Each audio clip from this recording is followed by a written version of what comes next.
Hi, everyone. I'm Elaine Beck, and this is my show. It's not about us because, as you know, ultimately it's always about God.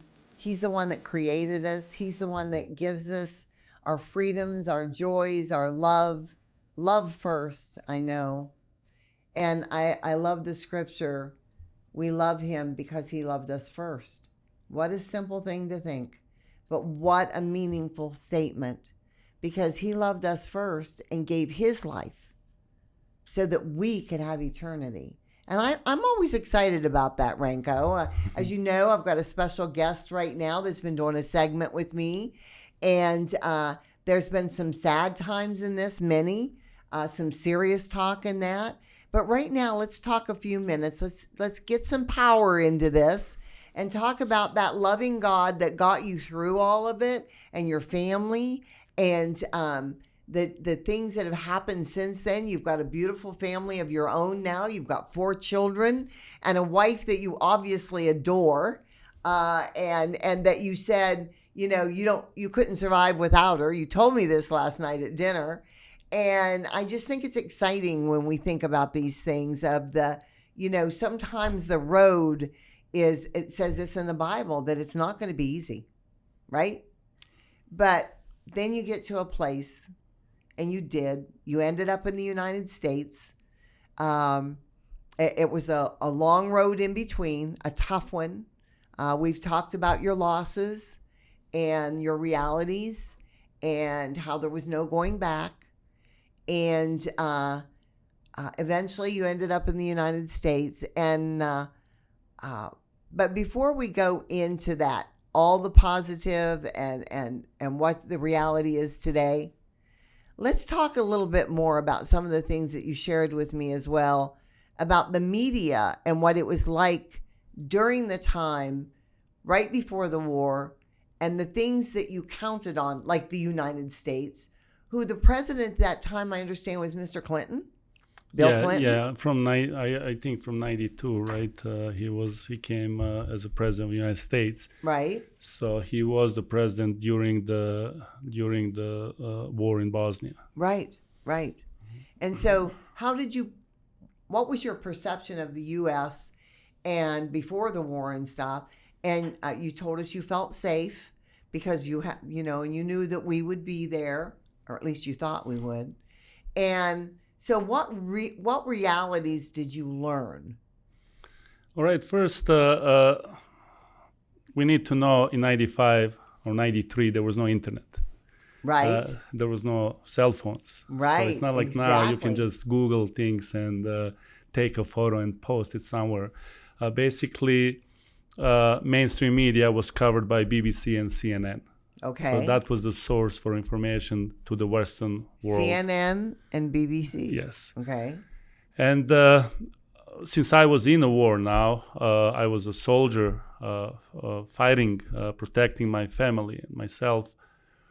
I did not have time to follow the media. We did not have access to CNN very often. When I'm in between the shifts, when I'm in the city, then maybe I could see something. And it was very interesting that only Serbs were blamed for a war in Bosnia. Yeah, your own people. Which was civil war. Right. Just for your viewers to understand, Bosnia was a republic in Yugoslavia with Serbs who are Orthodox Christians. Right. Then you had Bosnian Muslims, and then you had the Croatians who are Catholic Christians. And all 3 sides were fighting each other. And in the media, only Serbs were guilty. And that was very, very strange to me. I did not understand at that time. I was maybe already 19 years old.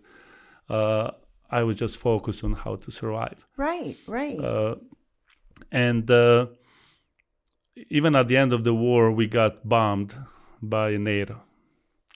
So I knew then something is wrong, because on the media I could see only war crimes committed by Serbs, and there were war crimes committed by Serbs. I'm not saying Serbs are saints. No. In a civil war, there are bad people on all sides. Of course we need to understand that. Yes. But Serbian mother cries for their son same way as a Croatian and Muslim mother. Right. And they were showing on CNN only Muslim mothers crying for their lost sons, Oh, which yeah. caused a lot of sympathy in the United States. Mm-hmm. And later I realized that was with the aim to justify the military intervention. Mm-hmm. Right? If you are bombing someone, you have to have an excuse for that. And they presented the war as an aggression of Serbs on Bosnia, even though I was born in Bosnia, and as far as I can trace my relatives in the past for centuries, we were in Bosnia. Bosnia was Serbian land as much as Croatian and Muslim. Right. We right. were in our own country. Like Right. you are in Arizona, right? Right. Right. If somebody So are we talking about fake news here? Yes. Are we talking about the same thing that we're seeing here in the United States now, that, I can say anything. I can say that, this table is dark blue, okay? And I can say that, you're clear. I can see through you. I can say anything, but there are realities. And so when someone wants to make somebody else look bad, the best way to do it is say, well, they did it. Point a finger. Make up a story about it. It doesn't have to be real. Can you say whether they did or not if somebody said they saw them do it? This is what we deal with today, and that's what you were dealing with then. Tell us about it. Yes. What's really personal for me is that to Bosnia came over 3,000 mujahideen from Afghanistan, Sudan, Saudi Arabia, all these jihadists who were extreme to that point that even Bosnian Muslims were afraid of them. But they were leading them and teaching them how to become extremists. Right. And their training camp, was on my grandfather's land, in that village where we exited first. Right. Next to my grandfather's house, inside the grandfather's house, was a prison. Later on the YouTube, there were available videos of those jihadists beheading Serbian prisoners. Over 70 prisoners were beheaded on my grandfather's land, and nobody went to court for that. Only Serbian officers later end up in the international court in Hague, and they were sentenced to hundreds of years of prison. Another attempt to cover only one side is guilty. I guess in America you have to have a good and bad guy in a movie. It's a simple it's a movie, thing. Though. Yeah. But reality is completely different, and that's why I'm really, it's helping me to tell the story, because you won't hear it on CNN. Yeah, you won't hear it on CNN. Even 30 years after the war. Next week, actually, in the United Nations, there is a resolution that will label Serbs that committed genocide in Bosnia. So war genocide these days became really something that people use in political purposes. Wow. You can see I'm genocide so now in Israel, right? Yeah. Millions of Jews died in World War II. That's a genocide. Right. A war is something bad, war crimes, but not every war crime is a genocide. Right. What about my grandfather's sister that was raped and killed, over 70 years old? Is that a genocide? It looks like if she was different ethnicity, if she was a Muslim, maybe it would be genocide. We see this is exactly what they're doing in Israel too now. When they were first attacked, they did every hideous, heinous kind of cruelty to those over almost 2,000 people publicly, they were recording killings. Right. And and yet they're saying that they want to say that some people, even in our country, are claiming that Israel is killing the Palestinians for no cause. How can that be no cause? How can that be,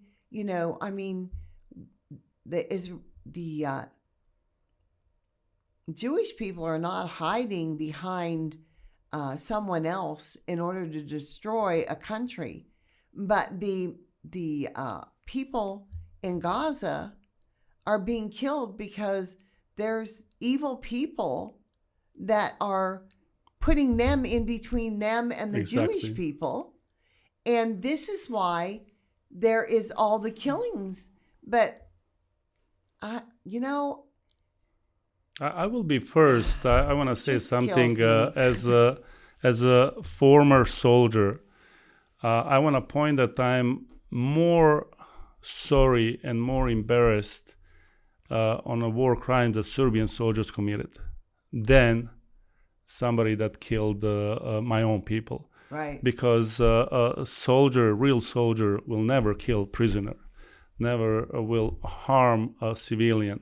And that's why in order to move forward, to have peace in Bosnia now, everybody should condemn their own war crimes. But media always uses it for a different purpose, for Right, something right. that doesn't benefit people in that country. Well, you know, it always ends up being political. Yes. I mean, that's where the ugliness comes from, as far as I'm concerned. You know, politics can be good or evil like anything. And it seems like there's more evil to it than anything anymore. And people are in it for the wrong reasons. Thank goodness we have people like President Trump that want to use it for good and are determined to do that. And your story just struck such a note with me. And if you would share what you shared with me last night about President Clinton and the things that you found out about him after the fact. Yeah, later when I saw, when I had access to CNN and the media, I would see very often him talking about the war in Bosnia and saying things that are simply incorrect and are proven today that are incorrect. Right. I'll give you one example. He was saying that justification for military action against Serbs in Bosnia and later in Serbia was that Serbs killed 250,000 Muslims in Bosnia. So that's a lie that can be proven by a first grader. Okay. Later today, Bosnian Muslim Research Center in Sarajevo, Right. because now we have names of people who died. It's very easy now to prove. There were 100,000 people killed in Bosnia, but on all three sides, Right. 30,000 Serbs died. Right. So then from 250,000 only Muslims, we now got back to 4 times less. Why would you lie about the number of dead? Right. Why would you increase it by 4? Isn't 10,000 is a lot? One is a lot. One. You know, so when you start, thinking that it's okay to skew everything, I mean, it's lies. I mean, I love the way in the Bible that God talks about, one of the things that he hates the most is lying. A lying tongue. That's what he says. And also ignoring victims. Like if you ignore one side, what about 30,000 Serbs that died? What about them? Aren't they also dead? Aren't they supposed to be recognized? But no, only one side, because they want to push this narrative that it was aggression, that somebody like Serbs came from outside and invaded Bosnia. Yeah. So that's what's going on in every pretty much war. Right. We get lies. Yeah. So I invite people to question every war. Right. I was against war in Iraq. I was against war in Libya. So if I hated Muslims, I would be all for it, right? Those are all Muslim countries. Right. No, I was against because I kind of suspected that we were lied to. And Right. it turns out it was correct. Iraqi war was based on a false information. Exactly. And that's usually the case. Mm. Breaking that down, I heard something a while back that really amazed me. that the police said that it's been proven that most people that are killed in the United States, one-on-one, a guy shoots a man or knifes a man or a woman or whatever, or a family or whatever, that 99% of the time, or at least a huge, huge number, that's all started over some little incident where they had a disagreement. Argument, yeah. It could be an argument over something as simple as, does the fence lean more to your yard or my yard? Did your child hit my child first or second? I mean, when you look at that in that small of it, when you bring it down to something like that, and then you look at a war and you look at the evil and how, like when you told the story of how these were your friends you went to school with that held that gun and shot over the top of your head and told you and your father that you had to turn around and kept you from leaving. And then to ever question, where did it start or what was it about? Most of the time, I believe from the things that you see in life that it could have been avoided by just people sitting down and being respectful and living by the golden rule, or even agreeing to disagree on something, or meeting in the middle or compromising or something. But instead, there's this desire to be number one, and that's the devil. I heard, I don't know if it's correct, I haven't checked, but there was a proposition in the United States a while back that if politician votes for a war, that they should enlist and go to war. I don't know, that I think that would be solution. So if you are for a war, okay, if you're go. For a war, well, that's like these people that I say this all the time. I see these people, on the streets with their stuff saying that I hate America and that. Well, if you hate them, here, I'll buy you the ticket to take you to whatever country you'd like to go to. If you think there's a better country, just go to it. It's fine. Nobody's holding you here at gunpoint and saying you can't go, and, if you think that you're going to change, the good people of this country, or you're going to make them stand down, you better think again. On the other hand, we as the good people that are going to do the right thing and not stand down better be prepared for the guy at the other end that has the rifle. Exactly. So that's how I would say this sums up this series that we've done.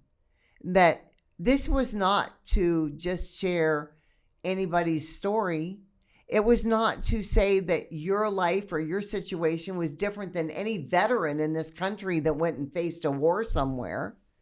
It's to point out that what happened to you in another country is something that is shaping up to look like there's possibilities that we all should be prepared for what could happen. We've brought millions and millions and millions of illegals from other countries that are mostly fighting age men into this country. And they're living on our streets and in our homes and in our every city. And they're being sent strategically to different areas. I mean, we need to be aware of our realities. I want to share just one more fact, Please. if I may. I mentioned those mujahedins in Bosnia that were in central Bosnia on my grandfather's land. It turns out mujahedins, yeah. They're what? So they were located in central Bosnia. So they came with the help of Croatia, right, and NATO at the time, right, to fight Serbs, right, and they were financed by Iran. Later, some documents from CIA were released publicly, and even U.S. intelligence in '95 recognized that those mujaheddins pose threat to United States interest. Yes. Fast forward few years, 2001, two of those mujaheddins from Bosnia were in 9/11. They hijacked the American Airlines 77, crashed into Pentagon. Yeah, two of them. So those individuals were fighting us. Wow. And somehow United States didn't recognize or didn't act properly on that threat and allow those individuals to come here, train as a pilots, and result was 9/11. So we have to be more careful with open borders. Oh, absolutely. And I want to make one more point where you ask any single person from Yugoslavia if they are better off now or before the war. 99.9% are better off before the war. So all the war was for nothing. Right. Nobody was better off. No. Financially or any other way. No. And a lot of people got killed. So that's a lesson maybe for United States. Calm down. Question the media. Media is a more powerful weapon than airplanes and tanks. Oh, absolutely. The media is the one that's stirring the pot. And we know the people behind them. We know where the money's coming from. We know all that. Let's just get the right people together and understand that there is a way to settle a war and settle what the possibilities of the evil is going to bring on this country, because if it comes, it will devastate the way it does in any country, and you will lose. And because, like you said, there's no winner. There's no winner in a war. And it's one of the things that I love the most about President Trump. Through his whole 4 years, there was no wars started, and he kept things at bay, and he used his strength of character instead of strength of fists even, is so much wiser. And it's what God tells us. Use your strength of character. Use the wisdom and knowledge that God gives you in his word to do the right thing and to settle things between differences. Don't use arms.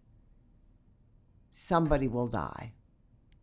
So God bless you for this. Thank you for flying out here and the time we've spent together. And there's so much more we could share. And we might do that another time. Mm-hmm. But this has been amazing.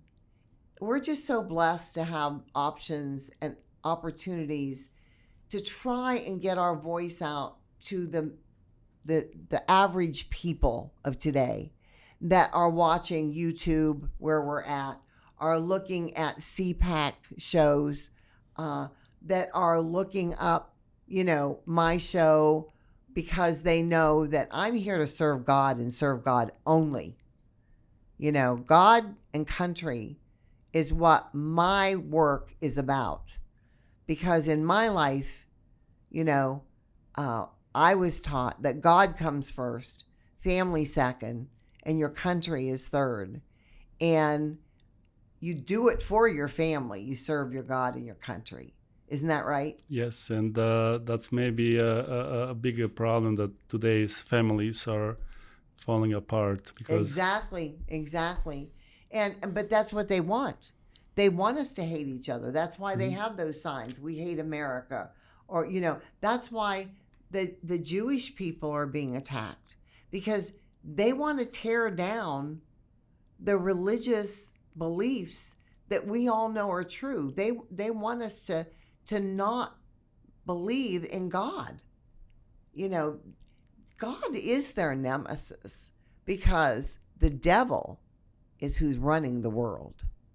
So we're going to go. I love y'all. This has been an amazing thing. I hope that you enjoy it. I hope you share it. Tell your friends to go to ElaineBeck.com, watch the whole series to understand that there are things that you need to see and understand and take in and realize that this is real. This isn't a movie that's going on in this country. This isn't going to go away without any attempt to stand up and do what's right. As God's children, we are the army that he's calling right now to do what is right. Starts with prayer, and it ends with loving your neighbor as you love yourself and praying for your enemies. Go to Wayne.com, wearenot enemies.com,